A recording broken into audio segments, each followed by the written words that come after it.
फैसल साहब, ये जब आप कल वहां पहुंचे हैं तो अभी तक पुलिस की फाइंडिंग्स क्या हैं? को आपने गिरफ्तार किया और क्यों गिरफ्तार किया?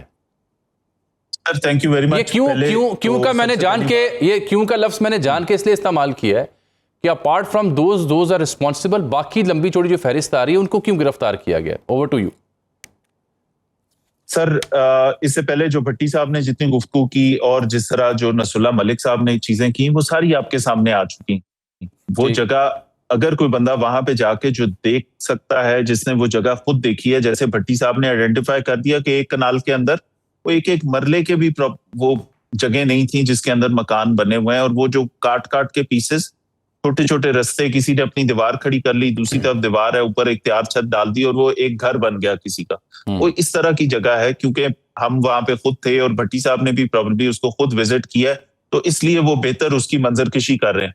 इस तरह के कई घर होंगे वहां पे एक कमरे के अंदर एक खातून, एक फैमिली रहती है जिसके हस्बैंड एक रेडी लगाते हैं या जो भी मजदूरी अपनी करते हैं, वहां पे बच्चों को ट्यूशन पढ़ा के वो अपना गुजारा करती हैं।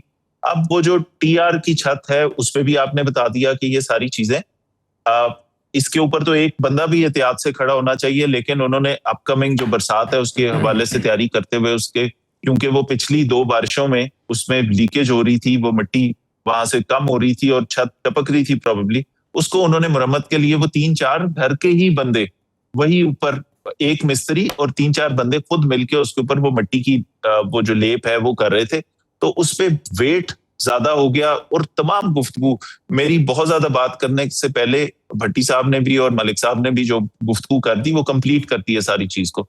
ये तो हो गई तमाम चीजें। अब इसके अंदर हमने क्रिमिनल इंटेंट भी देखना है, हमने क्रिमिनल नेग्लिजेंस भी देखनी है कि कहाँ पे क्या हुआ। अब इंटेंट तो यहाँ पे किसी का नहीं था, एक काम हो रहा है वहां पे, जानबूझ के किसी ने ये नहीं चाहा। हाँ, ये अवेयरनेस की कमी हो सकती है, ये लोगों के जहन में कि ये छत है, इसके ऊपर काम हो रहा है, तो वहां पे ये चीज उनके नोटिस में होती कि नीचे बच्चे पढ़ रहे हैं, इसका ध्यान रखें। और प्रोबेबली उस खातून को कहा भी गया कि आप भी यहाँ ऊपर हम काम कर रहे हैं तो ना करें। उन्होंने कहा मैं जल्दी से क्लास ले लूंगी और बस। और वो ये अनफॉर्चुनेट बड़ा ट्रेजिक इंसिडेंट हो गया। तो अब ये जितने लोग थे उनसे सवाल जवाब करना, उनसे ये चीजें निकालना, कहाँ पे कौन बंदा, कौन कॉन्ट्रैक्टर, किससे लिया, क्या किया, ये सारी चीजें मैं वही जानना चाह रहा हूँ ना, मैं वही जानना चाह रहा हूँ कि आपने किस शख्स को गिरफ्तार किया, क्यों किया? देखें, जो मालिक है, सबसे पहले तो जो मालिक है उस जगह का, अब अनफॉर्चुनेटली वो मालिक भी है, उसकी वाइफ पढ़ाती है, वो जख्मी भी है, वो विक्टिम भी होगी, उनकी अपनी बच्ची जख्मी भी होगी, इनके जो बाकी भाई छत पे काम कर रहे थे उस मिस्त्री के साथ, उनके अपने बच्चे भी जख्मी हुए इसमें। तो ये सारे लोग एट द सेम टाइम इनसे सवाल जवाब भी करने हैं, लेकिन ये इस सारे साने के विक्टिम्स भी मैं समझता हूं कि ये हैं। अब इसमें बहुत बड़ी रीजन, आप वहां पे हर एक की ख्वाहिश होगी अपना घर या अपनी छत, तो ये उस तरह की चीज थी। अब कहाँ पे खराबी हुई, कहाँ पे कौन सा कॉन्ट्रैक्टर था, किसने ये बना के दिया था, हमने वहां तक पहुंचना है। इनको विक्टिम की तरह, इनको गुनाहगारों की तरह ट्रीट नहीं कर रहे, हम उस प्रॉब्लम की तह तक पहुंचना बिल्कुल करें, बिल्कुल करें, ये this is exactly how it should be done. लेकिन सर एक सवाल है आपकी खिदमत में, आप पुलिस महकमे को डील कर रहे हैं, उसकी नुमाइंदगी कर रहे हैं, क्या हमारे यहाँ ये जो गैर कानूनी ट्यूशन सेंटर, ये कल से हमने लफ्ज़ देखा है, इसके बारे में कोई तारीफ कानून में है और पुलिस के पास इसकी कोई मिसाल है? क्योंकि जहाँ तक मेरी अंडरस्टैंडिंग है, from last 30 to 40 years commercial buildings हूँ, दीगर बिल्डिंग्स हूँ, लेकिन लफ्ज़ जो गैर कानूनी ट्यूशन सेंटर है ये तो मैंने कहीं नहीं देखा। Correct me if I am wrong. Sir आप बिल्कुल ठीक कह रहे हैं, ट्यूशन सेंटर, अब ये जैसे भट्टी साहब ने आपको ये सारी जगह की समझाया ना जिस तरह, और मलिक साहब ने भी जिस तरह ये जगह आइडेंटिफाई की, आप वहां पे जिस तरह किसी भी घर में, बहुत सारे मोहल्लों में इस तरह होता है, खवातीन गली मोहल्लों के बच्चों को बुला के ट्यूशन पढ़ा देती हैं, ठीक है। ये उसी तरह का, ये कहीं कोई बोर्ड नहीं लगा हुआ कि कोई गैर कानूनी ट्यूशन सेंटर है, ऐसी कोई टर्म नहीं है। हाँ, इस घर के इस कमरे में इस सर्टेन टाइम के लिए मोहल्ले के बच्चों को बुला के उनको पढ़ा दिया जाता था। सबसे छोटा बच्चा जिसकी डेथ हुई 6 साल उम्र है और सबसे बड़े की 12 साल। तो ये 6 से 12 साल के आप समझे ना कि इनिशियल क्लासेस के बच्चे हैं जिनको वो खातून वहां पे ट्यूशन पढ़ा देती थी इनफॉर्मली। अब देखने की जरूरत यह है कि रेगुलेशंस यस बिल्कुल होने चाहिए। फ्लॉ कहाँ पे था? जहां पे भी आप बच्चे होंगे, जहां पे भी शहरी होंगे, आपके पब्लिक सेफ्टी के लिए जरूरी है कि वो रेगुलेटेड हो। जहां पे आप लोगों इंसानी जानों की बात आएगी, रेगुलेशंस होने चाहिए। इस तरह की कोई एक्टिविटी हो रही है इंसामिया की नजर में होनी चाहिए, उसके ऊपर चेक एंड बैलेंस होना चाहिए। मैं बिल्कुल एग्री करता हूँ आपकी बात से, और ऐसी बहुत सारी एक्टिविटीज मुख्तलिफ जगहों पे होंगी। Anywhere that is concerning public safety, उसके ऊपर उसको रेगुलेट करना चाहिए, उसके ऊपर चेक एंड बैलेंस रखना चाहिए। अज़मा बुखारी साहिबा ने भी उसमें कहा था कि ऐसी तमाम चीजें, ऐसे तमाम घर जहाँ पे कोई इनफॉर्मली कमर्शियल एक्टिविटी या इनफॉर्मल ऐसी कोई एक्टिविटी, कुरान पाक पढ़ा रहे होते हैं लोग बच्चों को, इस तरह की कोई एक्टिविटी हो रही होती है तो हमें नोटिस में जरूर हो, ताकि हम पब्लिक सेफ्टी एंगल से उसके ऊपर तवज्जो दे सकें। पुलिस अपने काम के मुताबिक, और बिल्डिंग वाले हैं, दीगर बहुत सारे इदारे हैं जो इनकी सेफ्टी के ठीक है फैसल साहब, ये कुछ मैंने देखा है सोशल मीडिया के जरिए, I am not privy to that, क्या ये बात दुरुस्त है कि पुलिस बर वक्त पहुंची थी और रेस्क्यू बर वक्त पहुंचा है? क्योंकि कुछ लोग ये कह रहे हैं कि रेस्क्यू ताखीर से पहुंचा है। सर इसके ऊपर मैं बड़ा आपको फिगर्स के साथ और स्टेटिस्टिक्स के साथ बताऊंगा। सबसे पहली कॉल, क्योंकि छत गिरी थी, लोगों ने कॉल की 1122 के ऊपर, 4:25 पे 1122 पे कॉल आई। मीनवाइल 1122 से हमें रिले हुई 5 मिनट और 25 सेकंड हमारा रिस्पांस टाइम है रिकॉर्डेड, जो कि सेफ सिटी में है। और इसके ऊपर रेस्क्यू वाले वहां के एसी साहब वहां पे मौजूद थे, वहां पे एसएचओ मौजूद था।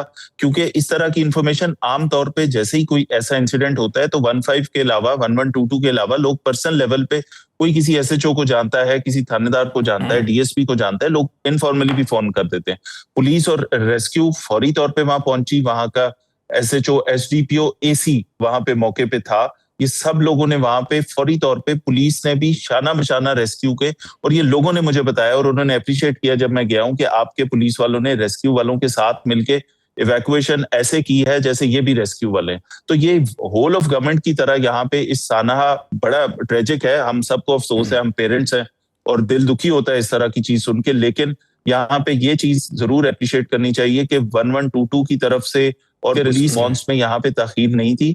और इवन बड़ी गाड़ियां जो रेस्क्यू की हैं, आमतौर पे घर गिरने का, छत गिरने का सोच के फौरन हैवी मशीनरी भी मेन रोड पे आ गई थी। ये जगह मेन रोड से अंदर तंग गलियों के अंदर तकरीबन 800 मीटर है। क्योंकि मैं मेन रोड पे गाड़ी खड़ी करके पैदल वहां पे पहुंचा था, वो सारी गलियां एक एक जगह मैंने देखी है, उसमें ये गाड़ियां फंस सकती थी, बड़ी गाड़ियां, उनकी जरूरत भी नहीं पड़ी वहां पे। लेकिन अवेलेबिलिटी ऑफ रिसोर्सेज गवर्नमेंट की तरफ से पूरी थी, हैवी मशीनरी के लिए बड़ी गाड़ियां वहां पे थी, एम्बुलेंसेज वहां पे थी, रेस्क्यू के एहलकार जाती तौर पे सारे वहां पे थे। और उन्होंने, क्योंकि वो एक मकान की वो वाली छत थी, उसमें कोई ऐसा लेंटर या बड़ी कंक्रीट के स्लैब जिसको हटाने काटने में मसला हो, वो नहीं थे। तो ये इन्होंने अपनी मदद आपके तहत, रेस्क्यू वालों ने और पुलिस वालों ने बड़ी बहादुरी से इसको फौरी तौर पे जितनी जल्दी हो सकता था इवैक्यूएट भी किया, एम्बुलेंसेज की अवेलेबिलिटी भी थी, फौरन अस्पताल में ले जाया गया। तो यहाँ पे मैं ये समझता हूँ कि इस सारे के अंदर ये चीज जरूर थी कि रिस्पॉन्स टाइम में कोई कमी नहीं थी। फैसल साहब, ये सवाल मैंने इसलिए पूछा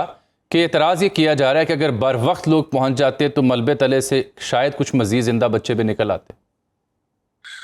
सर मलबे में से जिस वक्त बच्चे निकले हैं ना, और मैंने एमएस साहब से खुद भी बात की, क्योंकि वो अथॉरिटी है इसमें, जाहिर मैं डॉक्टर तो नहीं हूं, तो उनसे मैंने पूछा कि ये जिन बच्चों की डेथ हुई है, क्या इनमें से कोई सफोकेट होके हुआ है, जिससे ये अंदाजा होता कि छत गिरी थी और बच्चे वहां दबे रह गए और उस सांस घुटने से या दम घुटने से वो उनकी डेथ हुई। ज्यादातर जो बच्चों की डेथ हुई है उनको इंजरीज थी, जो उनके, क्योंकि बच्चा बड़ा नाजुक होता है और ये बच्चे सारे जूनियर क्लासेस के, छोटी उम्र के बच्चे थे। तो वो जो लोड था ना उस पे, जहां पे वो टी आयरन टूटा और जिस जगह पे गिरा, वो बच्चों की इंजरीज थी जिसकी वजह से वो मौत का बाइस बनी। लेकिन उसके इर्द गिर्द जितने बच्चे थे जो आसपास थे, जिनके ऊपर उस तरह से वो मैक्सिमम लोड जिनके ऊपर नहीं आया, वो अल्हम्दुलिल्लाह सारे खैरियत से हैं और डिस्चार्ज भी हो गए। ठीक है, वो इस तरह की इसमें डिलेड रिस्पॉन्स थी, बिल्कुल ऐसी कोई बात। सही है, सही।